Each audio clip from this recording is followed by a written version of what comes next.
Joining us on the Mercedes-Benz Vans phone line from NBC Sports Boston, who's been at many of these press conferences, Tom Curran. How you doing, Tom? I'm tremendous, top of the world, except for COVID. Got a little COVID out here, but we're doing fine with it. Okay, that's good. I'm glad to hear that. Rocking and rolling. Okay, very good. Were you at that press conference yesterday? Were you there? I was, yeah. Tested positive a couple hours later, masked up way over on the side, but I was not a threat to the others. But yeah, and it's interesting because there was kind of a split between the perception. I saw that as being kind of a Dante Hightower epitaph. He's not coming back, most likely. So he's in the, I don't think you want to be comparing anyone to Dante Hightower. He's one of the most gifted. And that's when it's starting, in my estimation, to say this is one of the most brilliant players we had during that period.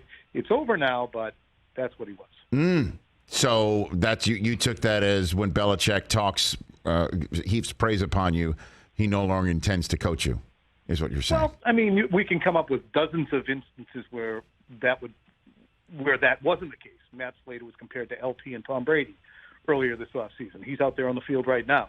But I just don't think when we look at the tea leaves and what the Patriots are trying to do defensively, get slimmer, quicker, faster, able to cover at the second level just as well as they can rush. Dante Hightower is kind of a bad fit, which is, they released Kyle Van Noy, who was their most productive linebacker, outright released him. And they have not brought Jamie Collins back either, who's probably more of a coverage guy than Hightower. So it would be a stretch for me to believe that Hightower would be back. He could be, but he's going to be playing for a hell of a lot less money than he's accustomed to if he does. Well, the conversation about the Patriots that's leaked out certainly nationally in the last couple of weeks has been the play calling. We played that soundbite from the other day, Tom, with Belichick was asked about who's calling the plays, and he's like, what, like minicamp plays? Like, what are you talking about here? And the conversation, though, is about once it hits, it being the season, who's calling the plays offensively? What do you think is going to happen there now that Josh McDaniels is in Las Vegas, Tom? Yeah, it looks like it's going to be Joe Judge. Joe Judge is spending all his time with the offense during these OTAs, all his time with Mac Jones. He's the quarterback's coach.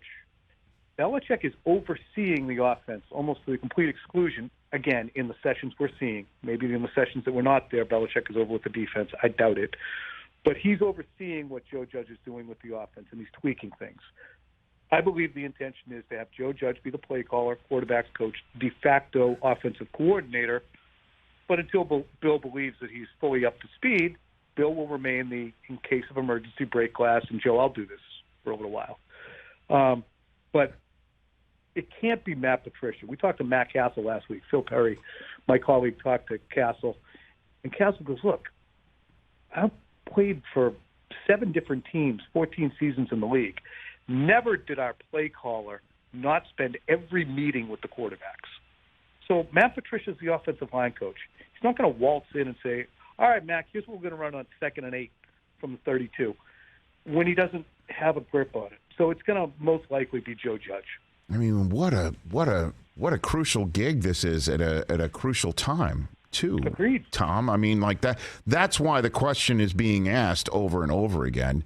Yeah, I mean, thank God they have him and not, say, Zach Wilson or Trey Lance. Those being the best examples, I think, of guys who had the steepest learning curves. What if those guys were sitting there at 15 instead of Mac Jones? I mean, Mac, he's kind of plug and play. They're lucky they have him. Well, I mean, in the fact that he's plug and play and he has a certain, I guess, maturity about him, not just neck up, but in his abilities to be the vessel of the do your job mentality on offense. But if I had told you last year when McDaniels was coordinating the offense for the umpteenth straight year and Mac Jones was looking the way he was looking, that the guy who okayed, greenlit the first ever in my time watching the NFL, I guess, surrender formation that caused him to get fired as the head coach of the Giants, that's the guy that's going to take the reins of Mac Jones's career and offense in year 2, I don't know how many Patriots fans would have been like, yeah, let's do that, you know? And that's the interesting thing. I think if you're here in New England, you hear more scrutiny, doubt, I guess might be a word, or Bill has had some dubious decisions over the last decade.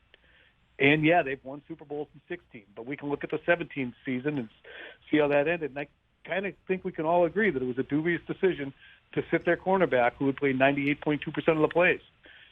It was a dubious decision to move on from Tom Brady, which has been borne out. So the drafting has been dubious. So when we look at the Joe Judge decision, there are fewer people in New England than you might expect who say, okay, and Bill, we trust. I think there's a lot of scrutiny on that. And there's a lot of, okay, well, why? Why Joe Judge? What was the ascendancy plan for offensive coordinator when you knew Josh McDaniels was going to go, that Joe Judge was going to get fired in New York and he'd become the offensive coordinator? So those are the types of things that make Patriots fans or media say, you're walking on a thin branch out there, Bill. So could he be part of the group of skeptics? Because what's I mean, you're a Belichick veteran, Tom Curran. Mm-hmm. Why wouldn't? What's the point of keeping this whole thing a secret? I know he's done that on defense. I know that's been something that he's done for years, even with his own son calling plays. On defense, he just never puts it out there who's doing it in the same way that all 31 teams do, because what's the big deal? What is his philosophy on all that? I think his philosophy is he wants it to be a one voice, buck stops here type of operation. And, you know, as I said to him when we were at the owners' meetings, like, Bill, titles do matter around the league. I said, titles didn't matter to you when you were in the Giants system in the 80s or when you were with the Jets? Titles don't matter. Well, that's how guys advance in the league. If you're Gerard Mayo and you have to go into a head coaching interview and explain exactly what your job is because you're just the linebackers coach, and why should you be considered as a head coach, and you have to sell that to your local media, I think that is an obstacle that's not necessary, personally. Bill's running a team, and he's been to 9 Super Bowls and won 6, but I don't think the coaches love it. I don't think that they're delighted that they have to sit there and play Mickey the Dunce about what their jobs are. But Bill, at 70, with the resume he has, feels emboldened to do what he's going to do, and he does. Tom Curran here on the Rich Eisen Show. So what do the Patriots look like this year? What do you think? I mean, pretty average team. Defensively, they're going through a full reboot. They're probably going to play zone on the back end. They're likely starting corner will be a guy who wasn't in the NFL last year, Malcolm Butler, who last played for the Cardinals. They're going to be good at safety, really good. They're counting on some linebackers who are completely unproven, Uche, McGrone, Raekwon McMillan. And they didn't stop Buffalo at all in the 2 times they faced them toward the ends of the year. So it's hard to say, wow, that defense is going to be shut down. Offensively, they're better than you think, because their complement of receivers is really pretty good. And adding Devontae Parker should make a difference. I don't think the second-round pick, Tyquan Thornton, I would be stunned if he catches more than 30 balls. I mean, there's a bunch of guys ahead of him, and he's very, very, very real. He's 182 pounds. He's like 6'1", 6'2". That's skinny. So he will be a project. So it's kind of looking like a, 8-9, 9-8, 10-7 type team to me. So you think maybe the Dolphins or the Jets could pass the Patriots this year? You think so, Tom? I think they'll have. I think kind of. I mean, the Dolphins have beaten them the last 4 times. Well, the coach who did that, they let go of Tom. Correct. Correct. But the coach who did that, we would have looked at a few years ago and said, yeah, okay, Brian Flores is going to beat Bill. Mm-hmm. And, yeah, he kind of did. So I don't want to look at Mike McDaniel and say he's completely overmatched. Offensively, they have better players. Except for, I think, Mac's better than Tua. Defensively, they probably have better players. They have a much better secondary with Howard and Jones. So I would say the Patriots are They're up against it this year. They're up against it this year, Richard. Okay, Tommy. Tom Curran here on the Rich Eisen Show. Before I let you go on to your first day of June, Wednesday, sir, were you surprised to hear that Brady, forget about the bag that was put on the table, although I guess you can't when it's $375 million.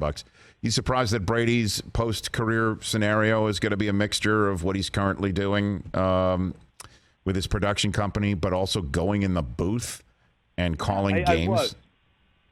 I was, but I love the attitude that he has of anything Peyton can do, I can do better.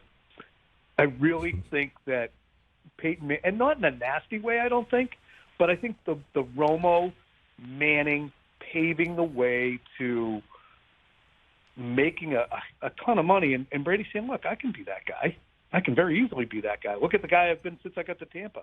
There's more to me than you think. I think he loves that challenge. He's always looking for the next Everest. He's always looking for the next Everest, Rich. Mm-hmm. So I guess the Murdochs are making up for all the money he left on the table for Kraft, is basically what it is? What do you think? That's a theory. I don't know what you're talking about.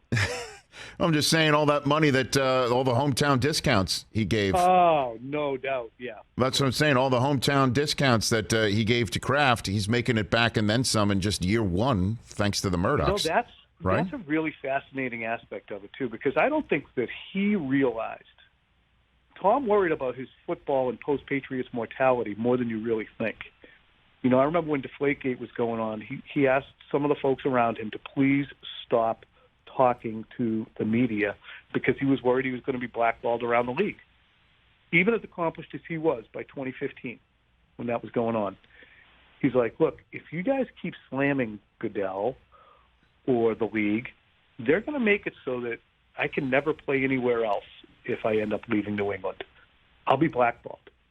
And I think he's realized that no one's going to blackball me. I'm bigger than I thought. He'll be good at it, too, I think. What do you think? Don't you? Right? I mean, you guys have a good relationship, right? Well, I mean, look, I'm. It's got nothing to do with my relationship with him. I just think that. No, but you've talked to him. I'm saying you've talked to him one-on-one on the side. Right. Engaged with him when he really drops the veil. Right. He's a fun guy to talk to. Right, and you see it. You know, we all assume that somebody's doing his, Twitter and Instagram and all that stuff for him, but there's a sense of humor that he has that I think he's going to show off. And then the red ass that he is when it comes to competing, and sitting in the booth, and that's going to be the one question I have is, can he be critical and say that guy didn't do it, that guy shouldn't have done it, that guy needs to do it better. Otherwise not. And I think he can, because there's a way that you can criticize somebody within the construct of just that moment and not say that the guy's useless in the same way that you see a lot of people screaming every day on television, So, yeah, I mean, he's not going to have the boyish enthusiasm of Tony Romo, and he's not going to have the dry, sardonic, self-deprecating thing that Peyton often brings. It's going to have to be different. What I'll be interested in is, as he finds his voice, how does he deal with criticism of how well he's doing? Because I don't think he'll be an immediate success. And he just doesn't get criticized very often for things that his performances. He gets criticized plenty for decisions he makes and things he does. But for things that he has done, produced, he often doesn't get criticized very often. So if someone says he's really not very interesting, wonder how he'll react to that. So I guess in saying farewell to you, since we're talking about Brady's endgame scenario, and Belichick is now the big 7-0, how do you think his endgame is going to go? Do you think it's just going to be one-off season? Nobody sees it coming, and he's just like, I'm out? Or it'll be Coach K, where he'll let everyone know it's his last year? Or what? How do you think this is going to go in New England? Because everybody's gone now. I mean, pretty much. I mean, some have come back on his staff, as we've just established in this conversation. But the Crafts and he are pretty much the last of the do-your-job successful era that's there, right? Yeah, and I think that it was interesting to hear Robert Kraft push his chips into the middle of the table and basically say, Bill, you got to win.